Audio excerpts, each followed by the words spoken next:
You know, I don't believe that there are a ton of shortcuts when it comes to playing blues. Sometimes you just got to put in the time, you got to put in the practice hours.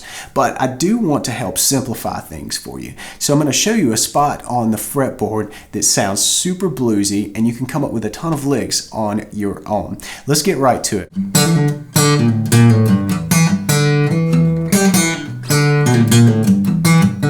So you're going to hear sounds like that in Texas blues and definitely in SRV's playing, obviously. But what I want to stress to you is that you can definitely do this on the acoustic, and that it can be a real go-to place for you to just kind of groove and throw some fun little licks in. And the cool thing is, with these tips that I'm going to give you, you can really start writing your own licks and putting your own sounds under your fingers probably by the end of this video. So let's get started by taking you through the very first thing.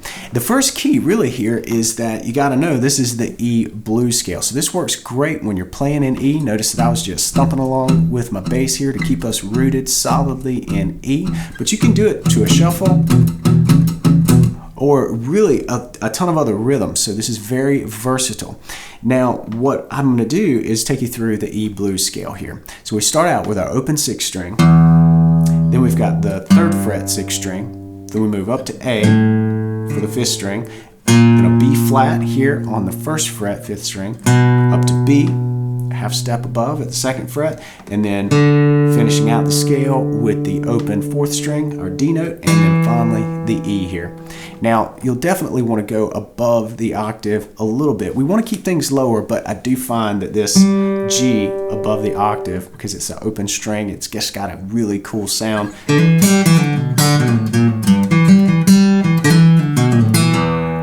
When you kind of weave that open string in there. So for that tone, we're going to go above the octave.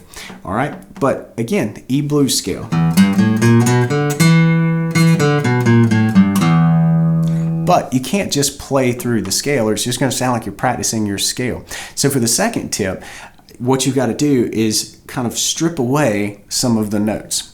Definitely know that they're there, know those notes that we just went over, but know that if you focus on and bring out the sounds of these 3 notes that I'm going to give you, then things really start to come together. And the 3 notes are quite obviously E, right? So an E is going to sound really good, but you may want to bring out this octave more so than the 6th string, because the 6th string is kind of already there in our case when we're doing this with the thumb pick. So that definitely sounds really good, right? Sounds like it fits. It's an E on top of this bass E.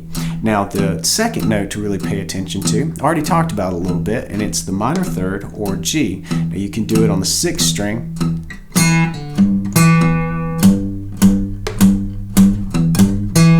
or you can use the open 3rd string.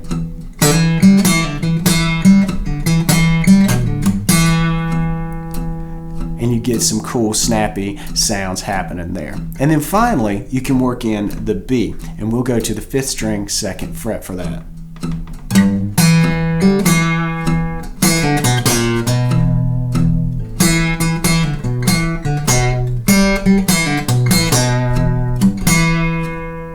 Just playing around, loosey-goosey, having a little bit of fun with this and exploring those sounds and really focusing on the E, the G, and the B.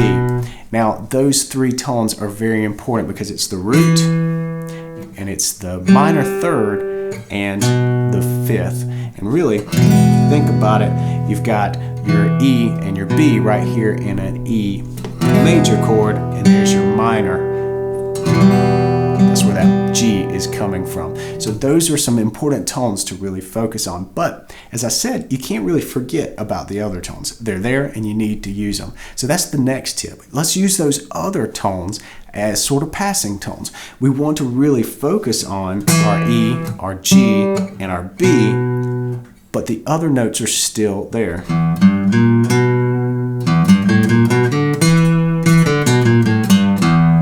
So let's use those as passing tones, and we'll fill out the sound of these licks like this.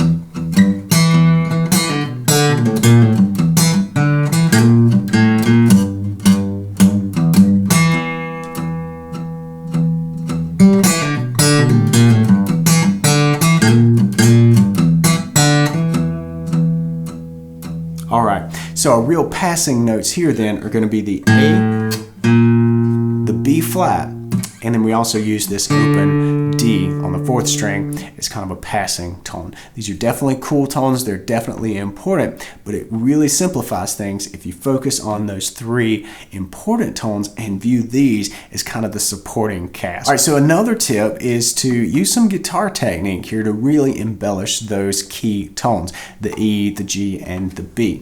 Specifically, we can really bring out this E, that higher E on the 4th string, by hammering into it from the open 4th string. Remember that D is one of our passing tones, so if we do a hammer on, let's hammer into that E, and we kind of accomplish 2 things at once. We're using that passing tone, you hear the D, but we're really pulling out the E. And we're doing it not with this, picked sound, we're doing it with a cool, embellishment of the note by hammering into the E. And then, of course, you can do that with some pull-offs as well. And this little area works great for pull-offs, where you're pulling off maybe from the B to the B flat, and then possibly even another pull-off to the open A, or even just B flat to A.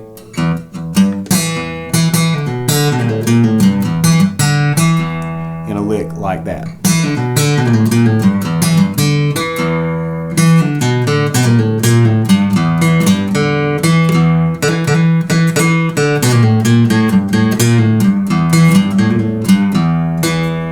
So the final tip here is to use this sparingly in a live or performance type setting. Now if you're practicing this and you're really trying to get it down, definitely focus on it. Play it over and over. Let it be part of your playing and your practice. But when it comes to actually playing with some friends, don't let this be your only little trick. You definitely want to be a well-rounded player and know how to utilize the entire fretboard, and use this as kind of a catalyst, something to kind of get you started in this home position that has a few really cool notes that are very easy to target and get under your fingers. But you don't want to only do this, and you don't want to do this all the time. So definitely look for other lessons. We've got plenty here on Tuesday Blues that'll really help you kind of expand your palette when it comes to your licks. But if you're ready to just get going, grab some of these notes, get a fistful of E blues scale, and have some fun.